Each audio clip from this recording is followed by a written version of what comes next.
Alhamdulillahi Rabbil Alameen. Riaz, you're here. Comes another person. Jane. We don't have that many people here today. People must be pretty busy. Hassan, there he is.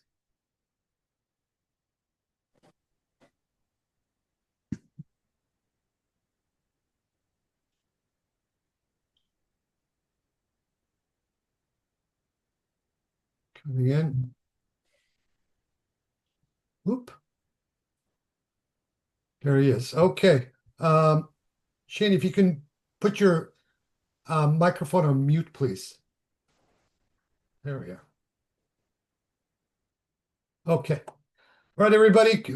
Welcome to this 16th session of our Mulla Sadra course.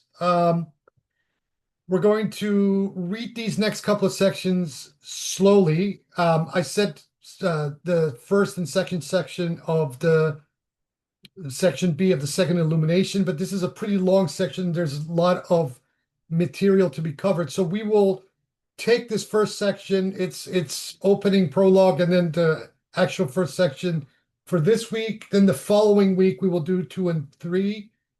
And then the week after that, we will finish this entire second mashriq with the 4th and 5th sections. There's not that many people who've come today. People must be busy. So let's just get cracking and read this, and then we'll launch into the questions. So subsection B of the second illumination concerning the true reality of the return and the manner of resurrection of the bodies. There's Jeff. Let me let him in.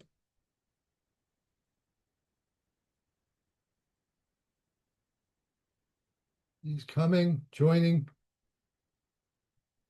There he is. Okay. So second illumination concerning the true reality of the return and the manner of resurrection of the bodies. Now, as to the return or the raja'a of the perfect enlightened spirits and the establishment of true happiness for those drawn near to God, and of misery, on the other hand, for the wretched who are turned away from God, this is among the things that we have explained in our more detailed books. There's no disagreement between us and the peripatetic philosophers concerning this, although the verification and realization of this matter is beyond what they have attained and recorded. But now we are concerned with explaining the resurrection of the body, which earlier philosophers had often denied or treated allegorically in the following principles. Number 1, concerning the fundamental premises removing the veil from the manner of resurrection of the bodies. Now, I will go through this, but there's several subtle points of this that I very much disagree with, and I will kind of highlight and mention those as we go through it. He says, individual human bodies are resurrected in the rising, or the Qiyamah, as was stated in the true religious law, and as he, may he be exalted, said, what do you think, that we created you only in jest, and that you would not be returned to us? And is saying, the unbeliever said, who shall restore life to those bones when they have decayed? Say, he shall give them life who originated them the first time, and he knows well every creation. And it's saying, and they say, what, when we are bones and decaying bits, shall we be raised again in a new creation? Say, even if you be stones or iron or whatever creation may seem great in your hearts. Then they will say, who will cause us to return? Say, he who formed you the first time. Then they will shake their heads at you, saying, what is this? Say, perhaps it is near. These fundamental premises are 7. First fundamental premise, that the subsistence of things is by virtue of their form, not matter. This is what I disagree with Mulla Sadra about. He's taking a very hardcore orthodox Neoplatonic position on this, wherein he states that matter is privation. In my Sheikhi Neoplatonism, I fundamentally disagree with this. Matter is pure receptivity and is not privation. But we'll give him that for now, and then we'll talk about it during the discussion. He says the constitution and subsistence of everything is by virtue of its form, not its matter. Its form is the concrete ground of its quiddity, the completion of its reality, and the source of its ultimate differentia. Thus everything subsists by virtue of its form, not its matter, so that even if one should suppose its form to be separate from its matter, the thing itself would remain despite that separation. This only holds if we hold matter to only be the physical and not hylic matter. There's only a need for matter at all because of the inability of a particular individual of certain forms to be individually instantiated simply by itself without a connection in being with that, i.e. matter, which can support the necessary concomitants of its individuality, carry the possibility of its occurrence, facilitate by its preparedness its being brought into being, and favor one moment for this event over all other times. The relation of matter to form is that of privation to perfection. This is where I disagree, because he's defining matter strictly by the physical and not by its psychic or hylic reality. So the thing in its perfect state necessarily occurs in actuality, while in the privative state it is contingent and potential. This is why some argued for the unification of matter with the form in all actual beings. And we hold this to be undoubtedly true in the way we have shown in the Asfara Arba, the Four Journeys, although this question of the resurrection of bodies does not depend on it. He doesn't explain why. And also in his Four Journeys, he doesn't actually really, to my satisfaction anyway, resolve this particular problem. Second fundamental premise, that the individual identity of things is not dependent on their particular matter. Again, my disagreement with this. The individuation of a thing is an expression for its particular mode of being, whether it be material or separate from matter. As for the so-called individuating accidents, they are among the signs and necessary concomitants of the individual's being, but they are not among its essential constituents. For those accidents can change from one sort or particular to another, while this individual thing retains its concrete identity and ipseity, or its identity, essential identity. This can be seen from the way a particular individual, Zayd, for example, goes on changing in position, quantity, qualities, and location in time and space, yet Zayd is still precisely Zayd. C. Third fundamental premise, that the being remains one throughout the stages of its transformation, and that higher levels of being subsume the lower. Individual being is such that it can change in strength and intensity, and the substantial ipsiety of the individual is an aspect of that being which is continually transformed and intensified in the substantiality through a continuous motion with the property of continuous unity. And that which is one is in continuity is also one with respect to its being and its individuation. As for the peripatetic saying that every limit and degree of intensity and weakness of an attribute of being within a given category is another species of that attribute, although this is true, it is only on condition that that limit existing in actuality and is not one of those merely conceptual limits hypothesized during the change in intensity. For these hypothetical limits do not exist in actuality, since that would entail the actual occurrence of an infinite number of species of that attribute between the two bounds of a particular change, and such an actual infinity is known to be impossible. Now, there's a problem here in what he's saying, because if what Mulla Sadra is saying here is sound, but this slightly contradicts his very orthodox approach to the notion of matter, right? If we have matter as being that universal and being if we look at it from the Sheikhi perspective of the reverse allophomorphism, this obviates the problem that Mulla Sadra just put his finger on. But he is insisting right at the very beginning that matter is privation, which is a very extremely debatable philosophical premise that he's holding. Because when we talk about matter, matta, we're not necessarily talking about physical matter, but we're talking about levels of matter.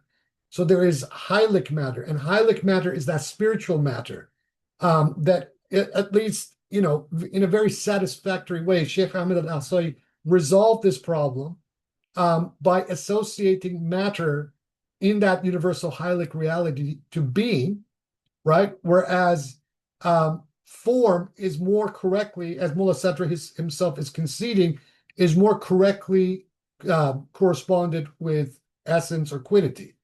So if we are going to talk about the primacy of matter, right, then this particular tack that Mulla Sadra is taking on the issue of matter as privation creates an innumerable amount of problems for everything else that he's saying. But this is one of those issues that is rarely discussed by the Sadrians. I think I am probably one of the few amongst these people that does subscribe to the reverse hylomorphism of Sheikh Ahmad al-Asai, while still subscribing to the primacy of being, which Sheikh Ahmad didn't. But I believe that if you are going to posit the primacy of being, the Isalat al-Wujud, that this position of the universality of matter, and so then not discussing matter in terms of the privation, right, which is physicality, but not matter in its universal reality. That is the better way to resolve this very conundrum that Mulla Sadra is now putting his finger on. He says, rather, what does exist in actuality is the individual thing between these hypothetical limits in every motion or change, whether that be in substance, quality, or some other category. Now, what reveals this and protects it from doubt is that being is the original prior source of existence, and that the quiddity follows from it in the way that a shadow follows from a particular individual. So we can take this exact premise, that this exact argument that he says, that we can say the form in relation to the matter is the shadow of the universal form itself, in the particularity of it, right? Then he goes on. That which is continuously one through a particular change has only one being, along with the hypothesized limits through which it passes. And whenever the being is one, the quiddity is likewise one, not many. But if the being ends up at a certain limit and stops there, then it is specified by the quiddity following from that limit. In general, the more powerful and more intense the being becomes, the more perfect it is in essence, and the more completely comprehensive of all notions and quiddities, and the more capable in its activities and effects. Do you not see how the soul of the animal, because it is more powerful in being than the vegetal souls or the elemental forms of mineral compounds, is able to perform the activities of plants, minerals, and the elements, and additional activities as well? Or that the soul of man performs all the activities of the animal soul, and moreover has reason? And the intellect makes the whole or all things by origination, while the Creator pours forth in the whole what he wills. Fourth fundamental premise, that the soul, like God, originates forms of being by pure intention without material preparedness. Extended forms and shapes and structures can occur through the activity of a maker because of the preparedness of certain materials and in association with certain receptive conditions. But those forms may likewise occur by immediate creation, simply through the conceptions and formative directions of the maker, without any association with the material receptacle and its location and preparedness.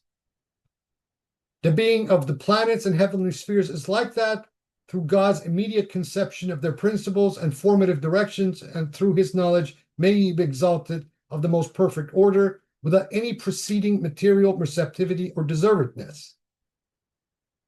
Another example of this sort of creation is the origination by mere volition of the imaginal form subsisting in no place, through the imaginal power which is separate from this world, as you have learned. Those forms do not subsist in the body of the brain, nor in the heavenly bodies, as some people have maintained, nor in a world of phantasmal images subsisting apart from the soul. Rather, they subsist through the soul and exist in the domain of the soul. This is such an important argument, and also, I would say, a working axiom about what theurgy is actually about and how this works. Although now the being of these forms is weak, they are capable of becoming concrete particulars existing with a being even stronger than the being of material forms. For it is not a condition for the occurrence of something in something else that the first thing first thing, be materially subsistent and incarnate in the second. The forms of all existing things, for example, occur in his essence. May he be exalted and subsist in him without being materially incarnated in him. Indeed, their occurrence in their making is more intense than their occurrence in their transient material receptacle. One of the people of realization, that is Ibn Arabi, said, every man creates with his imaginations things which have no being outside the place of his intention. Yet his intention continues to preserve them without this act of preservation at all tiring him. Whenever neglect overtakes him, though that which he created disappears. Now, James Winston Morris thinks that Mulla Sadra is taking liberties with Ibn Arabi and what Ibn Arabi says in the Fusus. I beg to differ, because I think the intention of what Ibn Arabi is saying here and what Mulla Sadra is saying overall in this chapter are pretty close. He's not taking liberties with them. Fifth fundamental premise, that the soul's imaginal power is a substance essentially separate from the body. The imaginal power in man, by which I mean the imaginal level of his soul, is a substance whose being is actually and essentially separate from this sensible body and tangible frame, as has already been mentioned. This power remains despite the decline and failure of this bodily frame. The unsoundness and passing away of the body do not penetrate to its essence and its perceptions. Yet at death, the pains and sufferings of dying may reach it because of its submersion in this body. After death, it may conceive its essence as a man having the shape and dimensions of the form which he had in this world, and it's in its imaginal body, and its imaginal body may be conceived as dead and buried, which is a kind of a tangential point. But here's where I would point the following out to Mulla Sadra, right? The imaginal form of a thing would need a substrate, and that substrate cannot be other than the hyalic matter of that imaginal form. So once again, we are back to the issue of whether matter is privative or otherwise. I argue it is otherwise. So long as we make this distinction between physicality and numinous matter or hyalic matter, the universal matter. Sixth fundamental premise, that the soul's perceptions are essentially of its own world, only accidentally related to physical forms. In reality, all that man conceives or perceives, whether through intellection or sensation, and whether in this world and in the other world, are not things separate from his essence and different from his abseity, that is, his individual being and substance. That which he essentially perceives is only existing in his essence, not in something else. It has already been indicated that that which is essentially seen of the heavens and the earth and other things are not the forms existing externally in the material constituents that exist in the dimensions of this world. Only at the very beginning of the development of sensation in man, which he is only potentially able to sense, is there any need for an association with material things and their spatial relations in order to perceive these imaginal forms of the soul. Then the perceiving organ may need a certain position and other specific conditions in relation to the material form of that object, which is perceived accidentally. That is, the external form corresponding to the one present in the soul, which is the thing essentially perceived. Thus, when the first perception has occurred in this fashion once or several times, then in many cases the soul may directly witness a form of the thing in its own world without the intermediary of an external material object, as happens to the sleeper in dreams, to those afflicted with certain diseases, and so forth. Therefore, in the state of bodily death, there's nothing to prevent the soul from perceiving all that it perceives and senses in this life, without any association with external material or with any bodily organ separate from the world of the soul and its own reality. Seventh fundamental premise, that states of soul can directly affect the body. The conception, habits, and natural dispositions of the soul can directly cause external effects. This happens quite frequently, as in the blushing of an embarrassed person, the pallor of someone who is frightened, the excitement of the sexual organs simply by the mental conception of intercourse, or in nocturnal emissions during sleep. Indeed, severe illness may even result from something imagined, so that a malignant and destructive humor is formed in the body without any external cause. This and similar things have often been experienced, which is one of the most perfect arguments for the psychosomatic reality of everything that happens to us. Among the testimonies to this is the man who becomes infuriated. At the outset, his anger is a quality of the soul, but then the blood spreads out in his vessels so that his face becomes flushed. Next, he becomes even darker and flies into a rage, so that his veins stand out and his limbs shake. Then a fire may rise up in his heart that burns up the bodily humors and destroys the moistness of the body, and his sight may even be blinded when the cavity of the brain is filled with the blackness of the vapors arising from it. People who know Galenic medicines or even Ayurveda will immediately associate with what Mulla Sadra is saying here. Sometimes, indeed, the angry person may even die from the extremity of his rage. If the balance of the bodily spirits is destroyed and the animating material is cut off from the healthy blood, which generates the vaporous spirit. Having set forth these fundamental premises, we shall, God willing, state their consequences for a true understanding of the other world. And this was the first section, and it's preamble to this part B of the Second Orient. And now, as always, the floor is open to whoever wants to say anything or want anything clarified or has any gripes or revelations or insights or epiphanies or anything you want to talk about. All yours. You're not going to read the next principle, number 2? No, because it's too long. And the next principle and the one following are linked, so I thought I would save that for next week. Yeah. Okay. All right. Okay, then can you say a few more words about the word Heilig? I'd like to hear just a few more words about it, even though you've kind of made it kind of clear already, and especially the concept of reverse holomorphism. Sure. Thank you. In not just Aristotle, but also in a lot of the Middle Platonists and leading into the Neoplatonists, we have a concept of universal matter, the hule, they call it in Greek. And this universal matter begins at the stage that we can talk about the universal nature. So it is like the isthmus between the universal soul and the universal nature.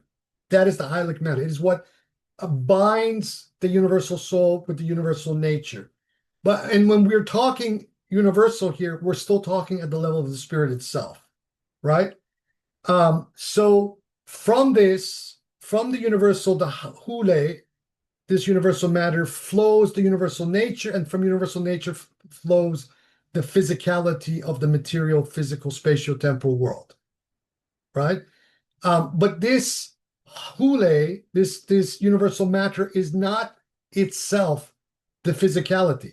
It is the substrate of the physicality. In other words, it is as if it is the magnet and the glue to the physicality. So the material forms of things can only appear by virtue of this universal matter, because it is the universal matter that is the animating motor to the universal nature that allows all these multifarious physical forms and whatnot, distinctions, division, to even occur through the universal nature, right? So that is the universal matter. Now, reverse holomorphism, right, is the opposite of what both the Aristotelian tradition and much of the Neoplatonic tradition, although with the exclusion of the Ismailis, the early Ismaili philosophers like Sajistani and Kermani and these guys during the height of the Fatimid period subscribed to, which was then re-articulated again by the Shaykhi school during the 19th century by Sheikh Ahmed Ahsai, who was both a lover and a hater of Mulla Sadra simultaneously, in some ways even I wouldn't call it plagiarized, but kind of took Mulla Sadra, starting at Mulla Sadra, but taking it elsewhere.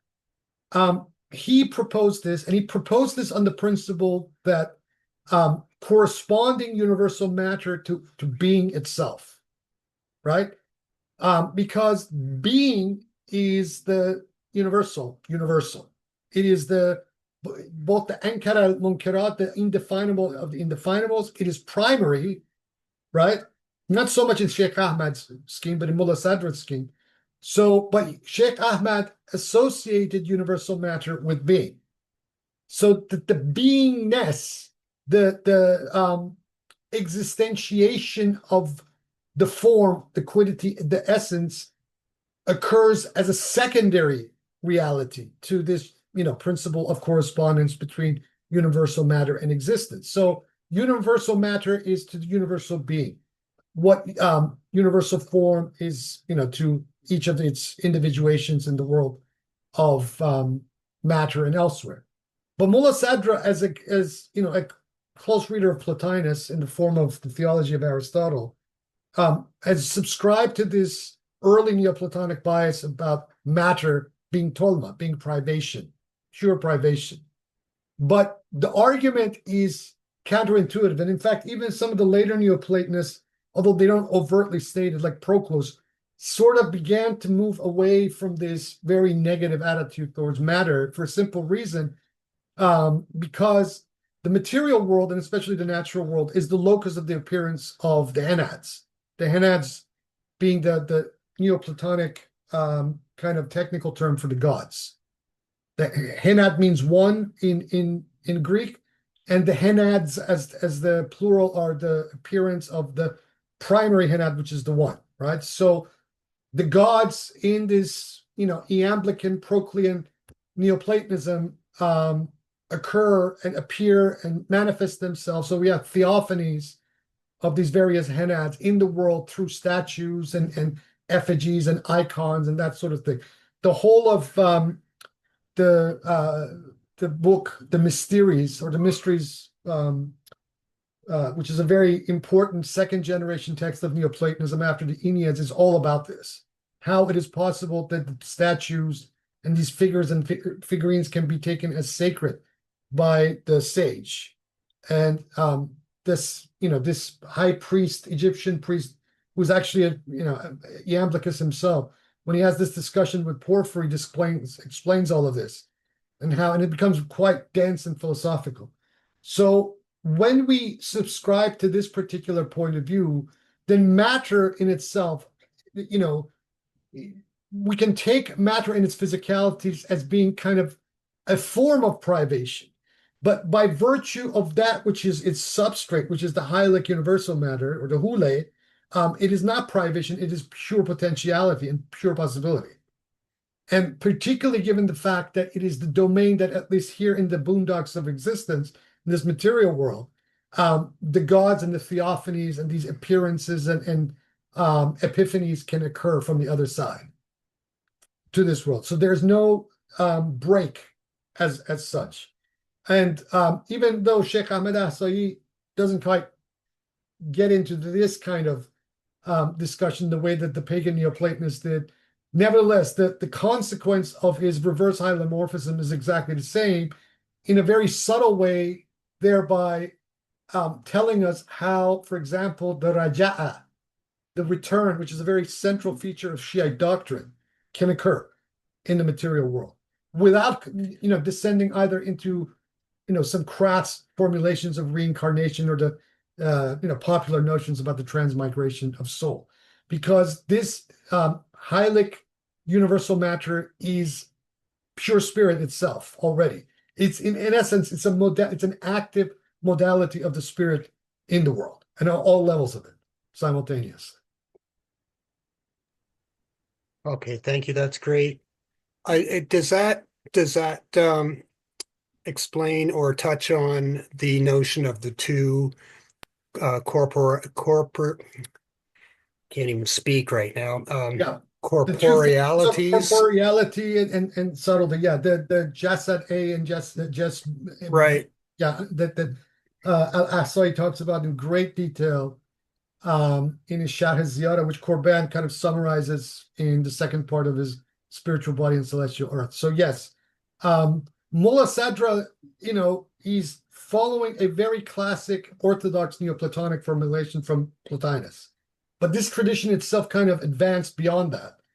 and didn't have the kind of negative attitudes towards matter because it then posited levels of material or levels of matter, going up all the way to the Heilig or universal matter. And once we posit it from this perspective, and in the way especially that Sheikh Ahmed Asai formulates it, it is very interesting from this particular perspective is that Al-Ahsai's formulation takes alchemy and perfects the discourse of alchemy into a metaphysical system,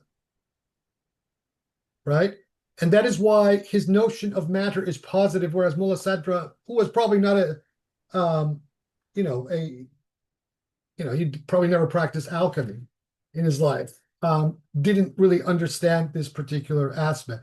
So while it doesn't ruin his entire system, what it does is it introduces a kind of slight contradiction to some of the things he's saying when he has this very negative attitude towards matter, particularly given the fact that he's telling us that all these forms that we are, seeing in the outside world here, they're not real. They occur in a realm. But this, when he says that, he doesn't explain then what is the substrate of these forms in that other realm that we are perceiving as accidents in this world. And reverse hylomorphism offers a much better way engaged to understand how this even occurs than the way that Mulla Sadra is explaining it here or even in his Asfar, in my opinion. Yeah. Okay, great. Thank you very much. Sure.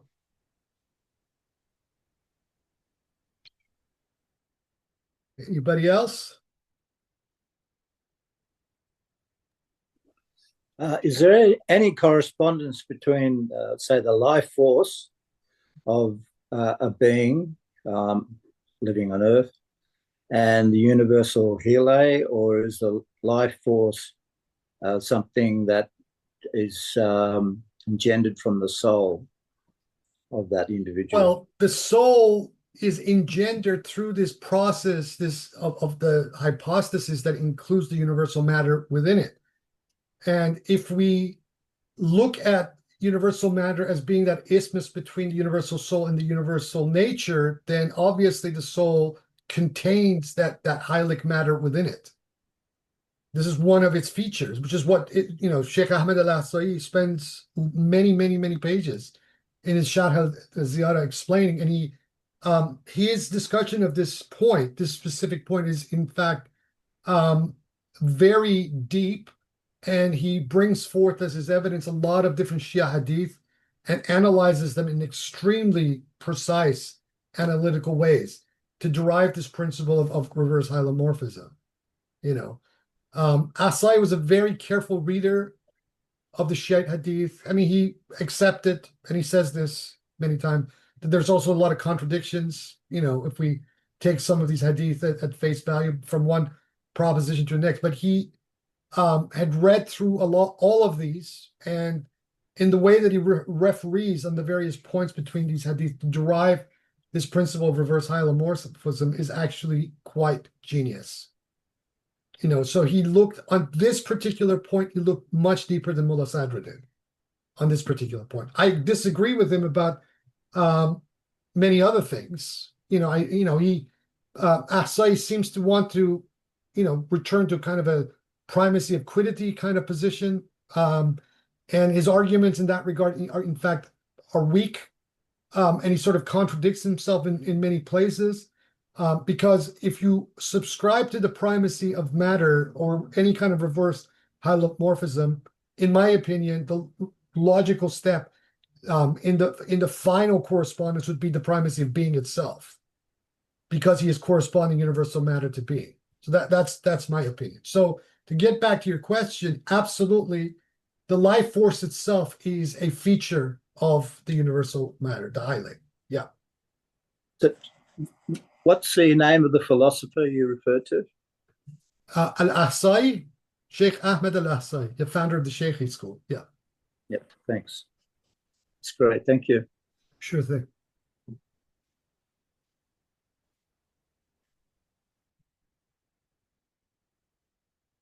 Hassan or Hussein, any of you guys?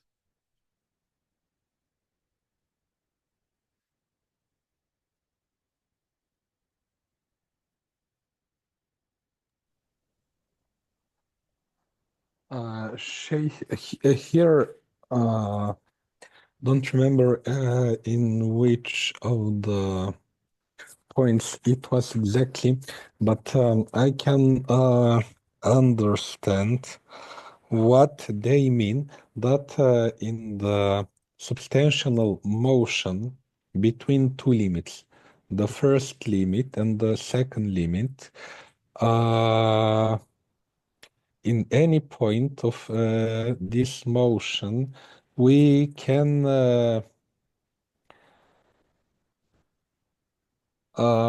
take snapshot, which we call the mahiyya of the thing. Yeah. And between two limited points, if we consider every change which occurs in the individual substance as a new kind of species, we will have a infinite number of species between these two limited points.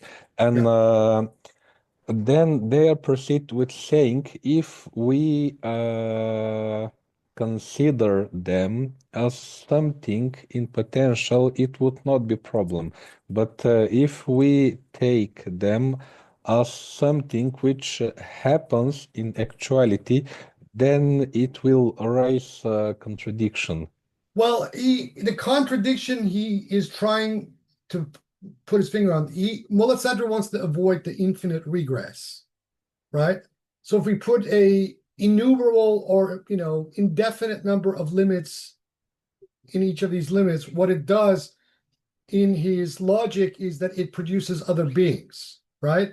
And so, if we continue to put limit after limit after limit, had after had after had, then what this does is it posits a numerality of species and beings and entities, so that then it makes it difficult for us to define a particular thing as that particular thing, right? So the problem is more of a logical problem than an ontological problem, in my opinion, that Mulla Sadra is putting his finger on, because he is trying to define, right? How do we define the individuality of something? How do we define that being without having to fall into the infinite regress of trying to bring in all these other concomitants, which could be entities in their own right, in the definition of this thing? This is what he's trying to avoid.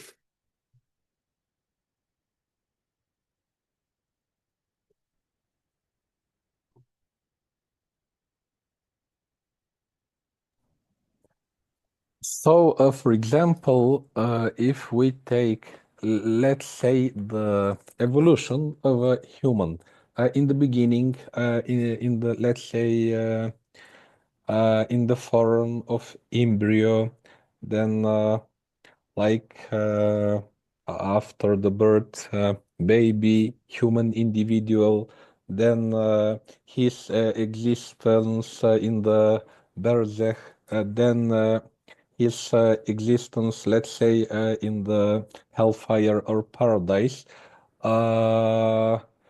If we look at him externally, it may appear as a different species of existence. That the embryo is something which is quite different from the adult human, which is something quite different from the next phase. But Sure. But this is this here. He's trying to define the shaks. What is the tashahhus, right? The specification of that particular entity that we're instancing as Zaid. Is Zaid Amru, right? Throughout this entire process. If we follow, or what Mulla Sadra is saying, if we fall into this infinite regress of limits on end and trying to define this guy, we cannot get to a definition of Amr or Zaid as in their shaksiya. right? This is what he's trying to say. So this is a it is an intelligible, the way that he's framing it, actually a secondary intelligible in many ways. He is trying to prevent us falling into not being able to define Zayd as Zayd, right? To try to define Zayd by his arm and his atoms and his molecules and all of those kind of things, right? So there is a Zaydness of Zayd, which Mulla Sadra is trying to instance in his argument. Because if we try to define him as some of the particular accidents, Yeah. Accidents of his being, they are always changing. They're And always that would, changing, and there's not just one. This is the thing. yes, The concomitant accident of every individuality is an infinitude of things that you can define it by. So if we were to take, the definition of something by the accidents, and the accidents of something can be, are unspecified, right? In number, then we would have to continue defining all of these accidents to get to a true definition of that shakhs, that person, and it fails because we're defining it by the accidents. Whereas what Mulla Sadra is trying to do here, he is trying to say that the Zaydness of Zayd is Zayd's nafs. It's his shakhsiyah. It's his soul. That's where he's and trying to get to. and it doesn't matter how much changes he undergoes because of the mere fact of the unity of that existence. He is the same one. He's the same one.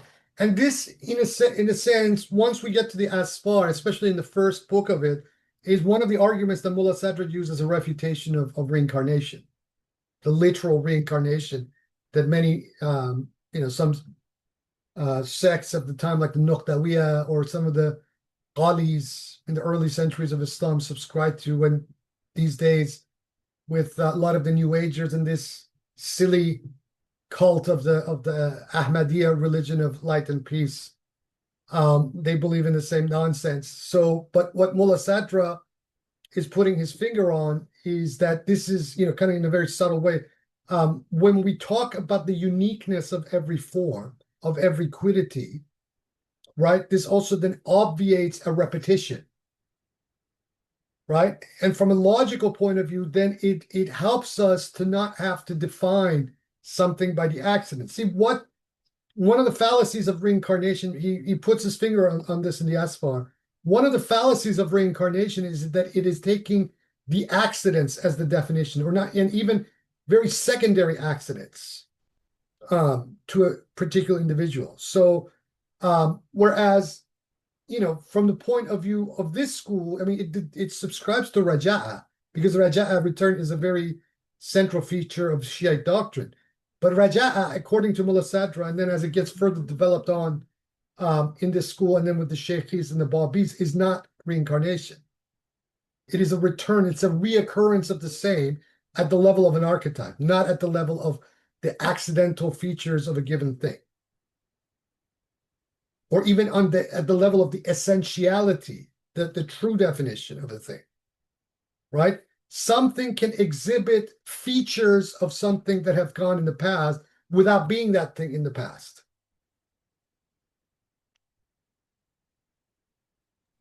Okay, and the last one, that here Mulla Sadra helps me to understand something which I didn't get quite well with Sheikh Muhyiddin Ibn Arabi in explanation of Fusus, that about the imagination and khayal, that the key point which was here, that even the layman or the usual person, when he imagines something, when he creates in his imagination, it is not, it is real in itself. Yes. It is not illusion. It is real in itself. Just the level of its existence, it is weak, but Yeah. nevertheless, it is real. And then the In other process words, of it cannot, theurgy, it doesn't pass from that level of imkaniya to actuality, to ainia. This is the only difference. It possesses in existence, whatever you imagine, right, possesses existence on that imaginational level, right? But it most often than not, because of from my perspective, because of the ontology of the divine will, these seven creative attributive influence that I've spoken about, because at that level it hasn't traversed these seven levels of actualization, it only remains in the imkaniya and the potentiality. Now, it is possible for something to move out of that potentiality into actualization, but it doesn't happen in all cases, and the reasons for that are manifold reasons as why that occurs, where something remains in imagination but doesn't actualize in the real world, right? These are the sort of things that a lot of these New Agers in this whole manifestation gimmick that they don't really understand the metaphysics of manifestation itself, where something comes into being, whereas something else does not come into being, right? And there are very sophisticated reasons as to why that is.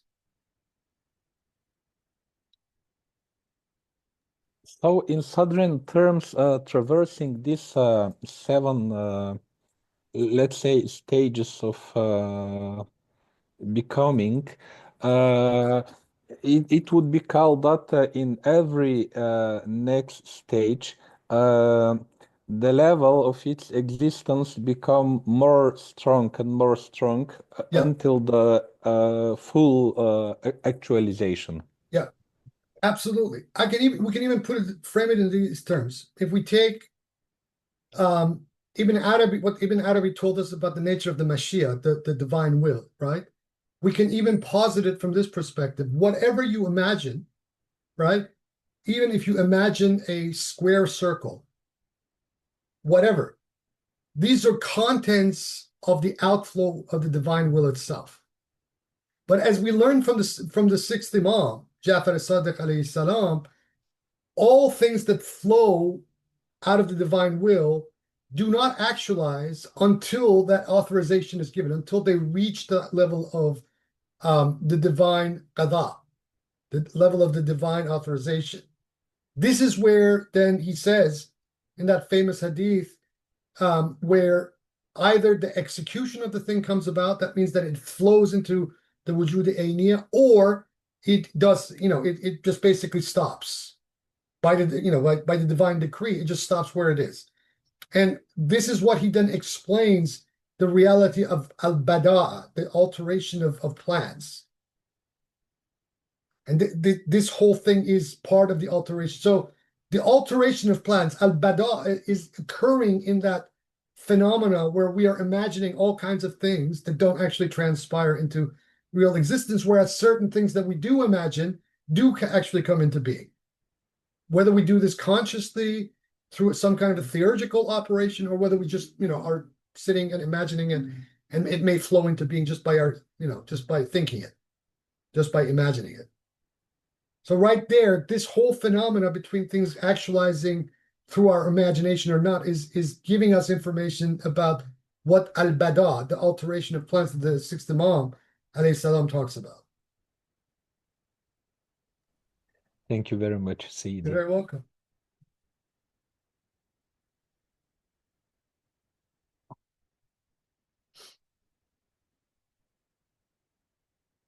Hussein? I have a I don't have a question exactly related to the reading, but just an ongoing thing that we've been talking about. One of the words that you used, I think it was the last time I attended, was holarchy. Yeah. To describe Sadra's position, and as opposed to hierarchy. And that's really interesting to me. I was reading an article on divination, and this scholar, he has this like animus against Plato and Platonism, and he has this whole argument where he says that Platonism is like the enemy of divination, and divination is really something that should be rooted in animism. And one of the issues that he has with Platonism is that it's hierarchical. He hasn't read. He Whereas obviously hasn't read Iamblichus or Proclus. They would really disagree. Yeah. He mentions Iamblichus as a possible exception to this. That's what he says. But he still has a problem with Iamblichus because there's still a sense in Iamblichus of purification, like that. And he says basically like what needs to be purified. Like, why does the earth need to be purified? It's already fine the way it is. And so, any kind of hierarchy he's really suspicious of. And it's like any kind of consciousness is fine in divination. It's like animal consciousness, demons, angels, it doesn't really make a difference. It's all, for him, it's all good, I guess, or there's no distinction. So it just raises this question about, like, I think for me, it comes back to the same thing, which is the kind of question about ethics that I have, which is, if we don't have hierarchy, then it seems we lose the ontological ground for making like value distinctions that you want in Sadra. Maybe not. I don't tend to look at this question from that point of view of hierarchy. I tend to look at this question from the point of view of causality, right?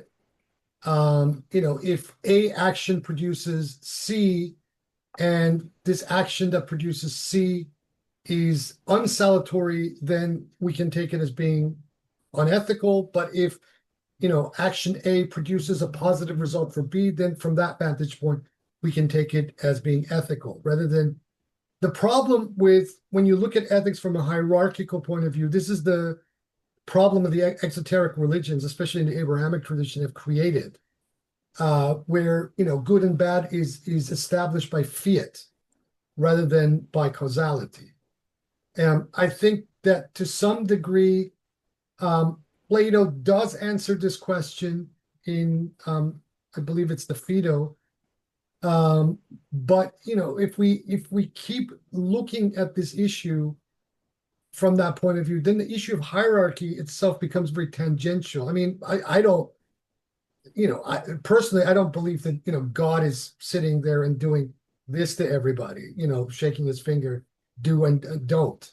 I think the explanation that we got from Ibn Arabi about the wa'ad, the promise, and the wa'id, and the condemnation, and the scaring people away is probably the best explanation that has ever been provided in an Abrahamic context about what this reality is really about ultimately. So if that is the case, then the only way to look at the question of ethics is from the point of view of causality. But then what the question that emerges in this is that the causality, or at least the phenomenal causality, from one time to the next changes. So for example, something that causes a bad action or is considered to be a bad action in one point in time may not be considered that at another point in time. One evidence of this, for example, we look at the way that laws are legislated. Laws that are legislated 1,000 years ago have no application to what kind of laws that are needed today, 1,000 years into the future. Okay, because the consciousness has changed. So this is where I take Mulla Sadra's Haraka Johariya, the transubstantial motion, even into the realm of ethical development. And so once we get there, then looking at the issue of morality and ethics from the point of view of hierarchy becomes a little bit, in my opinion, childish. So we have to subscribe to a completely different motor, as it were, to how do we frame the issue of ethics, and it can only come from one of causality rather than hierarchy. But there's still, at any given time, there's still going to be something that is good, or that is the right thing. Yes, right? Like in situation sure, dependent. yeah. But is that a hierarchy, or is that, part of a causality of the moment? But it's still a value. Yeah, of course it is. Yeah. But is that value a tangible thing in its essence, or is it a something that appears that way in that particular time? So in other words, is it that particular value that is, assigned as being good or bad for that particular time is itself an intelligible that is dependent on a certain value consensus about what is good or bad for that particular time. Now, I'm not saying that this is all relative, because from this point of view of causality, murder is bad. So if you kill somebody, it's bad in the sense that, it takes away someone's life from them. It, unleashes all kinds of problems for the people, around the dead person, et cetera, et cetera. So these are all causal based rather than value based, with the value itself being kind of that intelligible that is projected as a paradigm in that particular given time. Because in the animal world, for example, animals are killing each other all the time for food. So are we going to lay a value judgment on these animals who are hunting other prey and eating them? Does that constitute murder? If, say, a bear attacks a deer and eats it, or even if he doesn't eat it, if it attacks another animal and kills it, is that murder by that animal?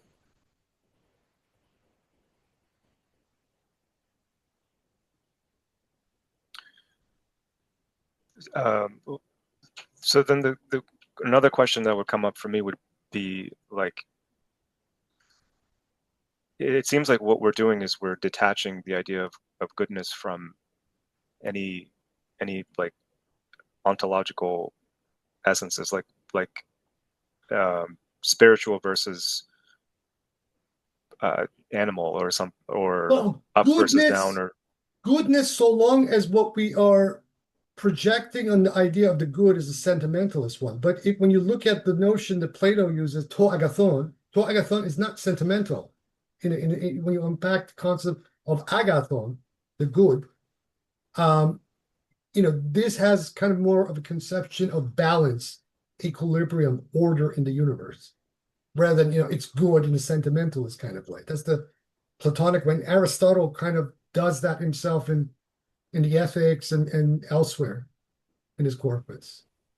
So it's not really a sentimental. It's more about an equilibrium, balance, that sort of thing. Such that with these guys, with the ancient Greeks, what produces imbalance in a particular situation is bad, whereas that which produces balance is good. But then, it's then comes an open question, and we can debate endlessly about, what all of this means, and whether, we're also projecting value judgments on that balance and imbalance at any given time. well, I wonder if that itself would be a kind of value, like, yeah, of course, would be, yes. Balance and imbalance.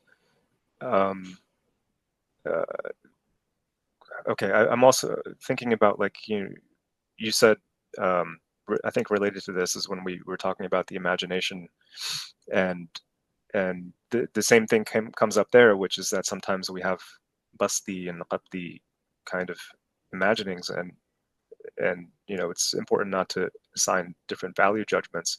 So I'm thinking about, like, if we take this idea on board, then it would seem like sometimes from a spiritual wayfaring point of view, like it would be good to have a constricted state of something, and sometimes it would be good to have an expanded state. There's not really a fixed idea of what it is to move forward spiritually. No, you're right. It doesn't. It's not. This is not like a manual that you do ABC to get to point Z. It's not like that at all.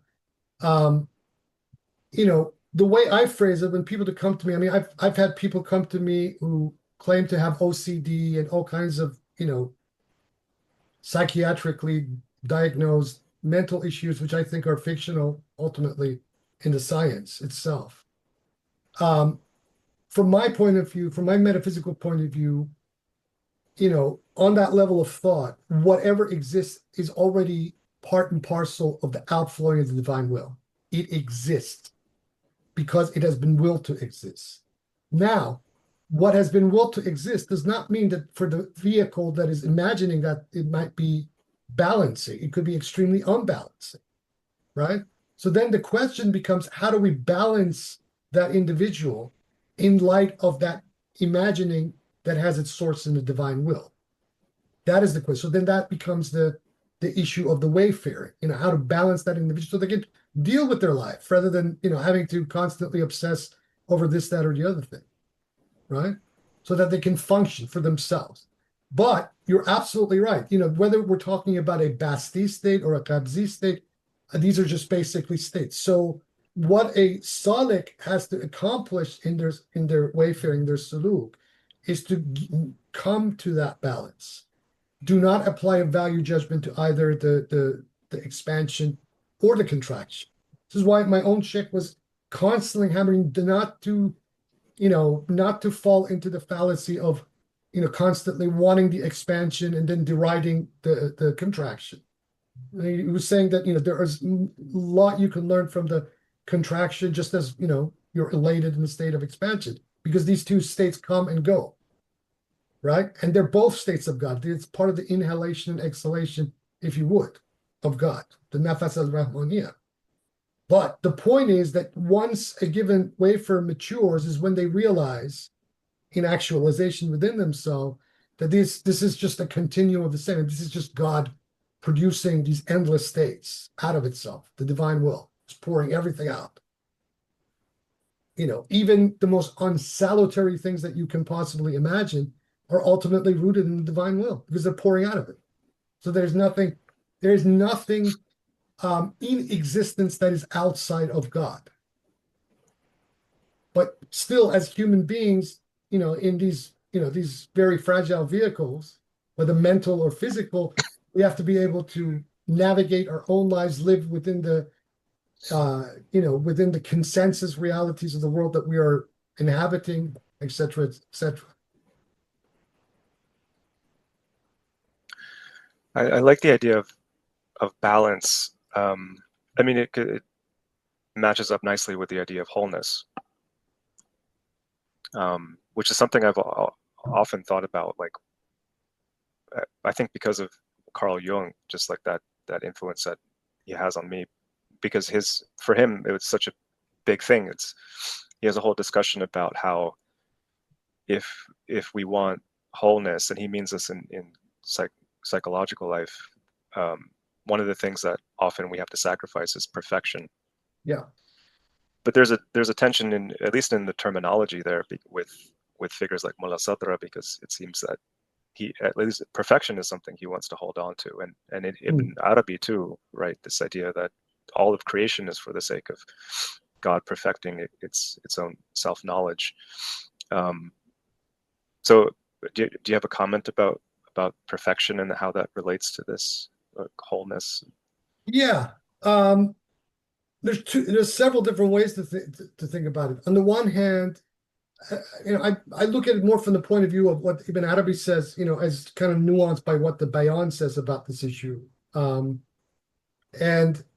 there is a kind of a mutuality involved. On the one hand, God is constantly seeking the perfection of its existence. That is the hidden treasure, incessantly seeking to know itself and not being able to exhaust itself. Then, on the other hand, there's the human being who should strive, at least within its own individual subjective context of its own life, to try to perfect itself and whatever is around it in this life as a kind of a co-participant in this process of the divine perfectibility or perfection that is already always and is always going and never ends. This is slightly Mazdian in a sense, because this is a notion that you find in Zoroastrianism that, the people who follow the good religion of Zoroastrianism participate with Ahura Mazda in this incessant fight with the forces of the counterpowers of darkness, which are corrupting everything at each moment. But from the Wujudi perspective, we look at even these forces of the counter powers as ultimately reflections of the one. There's nothing outside of God. Yet our responsibility or our self-actualization occurs in being active participants in this constant process of perfectibility. And this in itself is then a kind of a outward, just an outward projection of the transubstantial motion itself. Whatever it is, but and it could be the smallest things, whether it be, people who are in a psychological rut healing their minds and reaching some modest form of, balance and equilibrium within themselves, or, someone who has been pining for something their whole life to accomplish it, a degree or some form of education, whatever it is, doing it, actually bringing this about and not letting it, simmer in them, or, it could be anything, to actualize these things. And with this sort of perspective that we have, whether between Ibn Arabi or Mulla Sadra, the way that they're contextualizing is showing us how that can be done. And when it doesn't happen, then we then have also the tools to explain why it doesn't happen.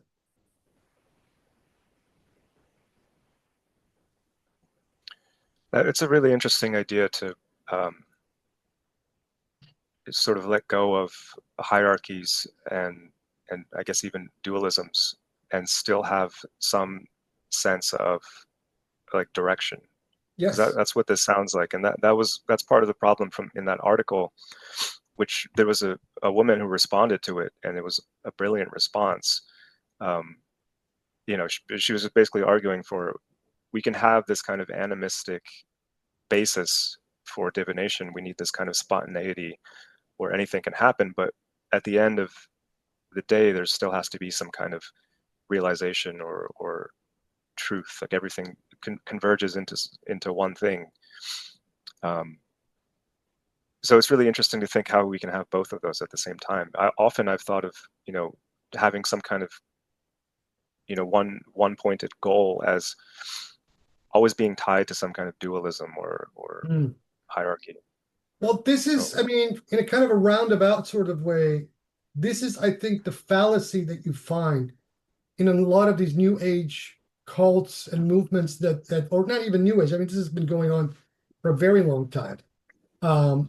Even recently, right now my focus is on this idiot Abdullah Hashim and his cult of the Ahmadi religion of light and peace. They are externalizing things, right? Even the esoteric, they're because they cannot resolve this dualism because they don't have a proper metaphysical framework. So, they are subscribing to ideas that have been long discredited by virtue of the fact is that they don't understand that these contradictions that exist in the material world and in the world in general are part of the divine flow, right? And this is why the Akbarian school, one of the things that I think one of the most important things that it has offered to the world of thought is to subjectivize the devil completely out of existence, such that the devil is just merely a manifestation of one of the names of God, rather than a physical entity who is, a incessant adversary of God and humanity alike, and is just spinning all this endless chaos. It doesn't, with the Akbarian school, it's not like that at all. That even in essence, the devil himself is part of the larger economy of God.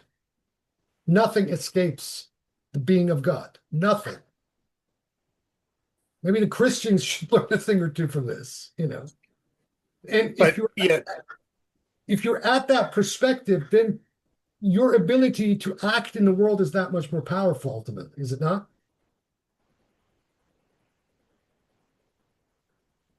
I was just going to say we still condemn the devil, though, right? Sure, but what we understand by what the devil is makes the world of a difference. Most exoteric religionists look at the devil as some kind of an external spiritual or counter-spiritual force that has power over existence at the same level of God. it doesn't even occur to these people that that poses such a insoluble contradiction to the omnipotence of God that it might as well make the devil to be the God of the world. And this is exactly what some of the ancient Gnostics were doing when they fell into that extremity. The world is not created by God. The world is actually created by, the devil. And this is what this Abdullah Hashim and his crew are teaching today, that this world is actually a creation of the devil. This is just standard textbook ancient Gnostic BS. And what it is doing is basically projecting the foibilities of the human world onto the cosmic template of existence, which is just silly. Yeah. No, I agree. But I think I love Hussein's line of questioning, because I think we need to be careful not to whitewash ethics out of existence. I mean, there's a place for ethics, there's a place for judgment, there's a place for value judgment calls. And when you talk about balance and imbalance, I mean, isn't that relative? Like, from whose perspective? Sure. For whose balance? Your balance, my balance? My Are we balance, talking like, so, like, we don't want to relativize too much. And when you take a case of torture, when you have a serial killer who is sadistic and tortures his victims, I don't think. No, I'm not completely relativizing it. And even when I do relativize this, I'm not saying that this kind of obviates looking at things in the world from that context at all, because we're still in a spatio-temporality of dualism. We still have to operate within this matrix, and this matrix has a certain laws of causality embedded in it, which we cannot escape. But we can understand them from both its larger perspective as well as in its minutia and its little nitty-gritty. Exactly. But the problem with and I'm not saying that hierarchicalization is necessarily bad. It's when it is taken to its extreme, as we find in the exoteric viewpoint about religion, is that then it becomes a problem. And they don't realize this themselves, but this is why I think the study of Plato is important, is that the way that a standard exoteric religionist looks at the issue of morality and ethics is actually quite nihilistic, because what they're positing is that outside of the fiat and the word of God, there is no good and bad. And only God establishes, by saying it, by speaking it, the good and the bad. Now, behind this is an extremely esoteric idea, but the way that it is banalized by the exoteric religionists makes it extremely nihilistic. That means that, the whole train and chain of causality that produces various actions, that produces salutary and unsalutary effects and that sort of thing, this is just not even conceived in this kind of perspective. It's very nihilistic. Right. I wasn't arguing with anything that you had said. I just wanted to take it to give a more concrete example and just kind of play devil's advocate there, so to speak. But I agree with the reasoning, and with the taking it to the extreme, like to posit, like I was actually reading Corbin's what is it, Spiritual Body and Celestial Earth, and what did I just read recently? Something to do with going from descending from Mazdaism into kind of a Manichaeism, and how like there's that danger. So I don't want to have a Manichaean outlook on things, where things are fundamentally either good or evil, and that's not the right perspective. No, it's not the right perspective. In history, it's shown us that when humanity falls in this perspective, destruction follows in its wake, because the self-defined good at that point wants to annihilate its adversary. True. I'm guilty of that myself, so that's easy for me to relate to that. Yeah. It's a real temptation too, It is. obviously, too. And it's a Yeah. trap. It is a giant Yeah. trap, steel trap. Right. Okay. Thank you.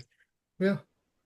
I've found I've always had an issue with certain passages or even entire texts by Corbin because I maybe this is the way I read him, but he seems to himself be a kind of Manichaean at times. He's He really is, intensely. yeah, but ultimately, what you got to realize with Corbin didn't subscribe to the Manichaean ontology. He loved the symbolism. And the Manichaean, just the whole general Gnostic, capital G symbolism, ancient Gnostic, it's beautiful stuff. But the devil is in the proverbial details, is once the ontology is kind of layered onto this symbolism, that's where things become extremely problematic. And in this time that we're living in, and especially with a lot of these various New Age cults, is that they don't understand this distinction. So when they fall into that Gnosticism with a capital G, without realizing they have also then subscribed to the whole defective ontology, the ontological dualism of this stuff. And this breeds this extremely Manichaean kind of worldview. But Corbin was not a Manichaean in that way at all. But he loved the symbolism a lot. His one text I've been reading again recently, the Man of Light in Iranian Sufism. To me, it's just reads like pure Manichaeism. Like I have such an issue. There are parts of it, yeah. But I mean, look, Manichaeism itself was a highly syncretic doctrine, okay? Other than its ontology. In its symbolization, I mean, it drew from Christianity and the various Gnostic schools that preceded it. It drew from Buddhism, or what it conceived as being Buddhist. Some are speculating there's a possibility that there was a Taoist influence that went this far into Iraq, Sasanian Iraq of that time, Parthian Iraq of that time, and influenced these various Gnostic Baptist sects that Mani and his father were originally associated with. So it was extremely syncretic doctrine.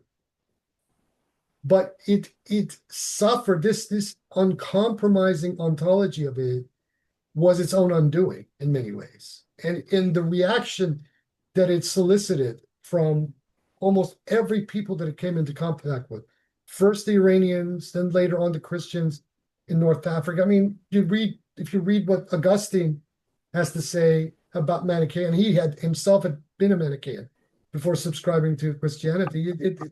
The reactions were always the same, and they were extremely hierarchical, and uber hierarchical, religion. You don't think that Corbin's influence by Sohrawardi was really sort of made him, because I mean, speaking in terms of ontology, like, it's a longer discussion, but I think Sohrawardi has a kind of problematic ontology to some extent. He does, to some degree. Yeah, he does have a problematic, but he's not Manichaean. He's got that dualistic edge. It's edgy. It's not completely there. And as you know, he condemns the Manichaeans in the Hikmat al pretty explicitly by name.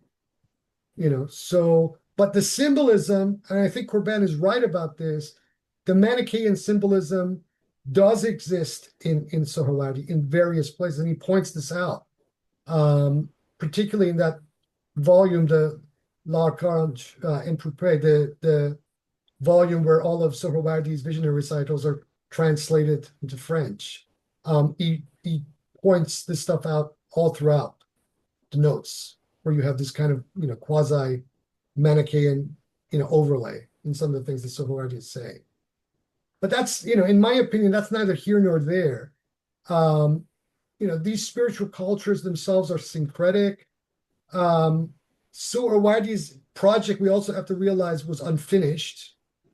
So I've always wondered, if Sohrawardi had lived another 30 years, what would his final philosophy look like? It would have probably developed far beyond what he says in the Hikmat al-Ishraq. Where would he have ended up in? Yeah, I think maybe Corbin is a kind of chameleon. Yeah, he he kind of is. shifts colors based on who he's doing a Yeah, hermeneutics of. yeah, yeah. He does have that. Corban does have that, but much less so than the Neotrats like Ganon and the rest of that crowd. I mean, if you want to talk about Manichaeans, I mean, just read some of Ganon's stuff. You know, he's totally Manichaean. His view of modernity is, you know, I mean, we can criticize the modern world and modernity and all that stuff, but the step that Ganon takes is Manichaean. There's just this insoluble gap between, you know, the good and this modern world. This is he looks at it as absolute evil and absolute privation, even though, you know, he goes occasionally out of his way to kind of relativize that. But when you read The Reign of Quantity and the Sign of Times, you mean you know, the first time I ever read that book, I went into weeks of depression. I mean, as compared to, say, for example, reading Corban for the first time, where one is just like exuberant, but with Ganon, it's Yeah. yeah, I can appreciate that. yeah, I had the same reaction. It is depressing. It's yeah. like, well, then there's no hope then. Mm. But there's always hope. Of course, there's hope, and I think when one goes back to the sources themselves, whether the Islamic or the Indian, um, these sources, the close study and interaction with these sources actually is what provides the optimism. Guénon was a man of the times, and I think, you know, he had a lot of angst over the fact that he was rejected by the French Academy. He really wanted that doctorate, and they just snubbed him and ridiculed him, and he spent the rest of his life just railing against these people in the way he did. You know, it really, in my opinion, it really comes down to that. I mean, his stuff is good. I mean, he gets a lot of things wrong from in many of the things like he did. For example, he had that shouting match with Corban over Corban's first book on Suhrawardi, where Guénon completely dismisses Suhrawardi in a very ignorant kind of way, as well as Corban. And that just like when I first read that back about 30 years ago, it's like this guy didn't know what the hell he was talking about. So I can basically shelve him and not take him as seriously as I take Corban.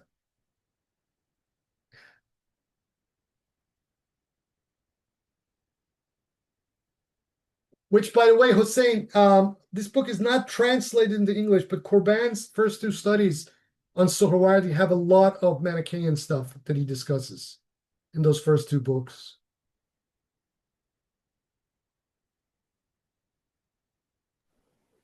Oh, I'll have to find those. Yeah, I mean, I know the Islam Iranian. That I think that one's translated. Yeah, that one's translated, yeah. The volume on Suhrawardi, yeah. Suhrawardi Iranian Platonists. It's a good volume. Anywho, nobody has anything more to say. Let's leave that here for this week. And for next week, we will read the following two sections. And the week after that, we will finish this second mashriq completely and then move on to the third, which is the final section of the book. And that will probably take us about, I look at it probably about 9 or 10 weeks, and then we'll be done with the Wisdom of the Throne. Anywho, everybody have a good week. We'll meet up here again same time next week. Until then, yallah.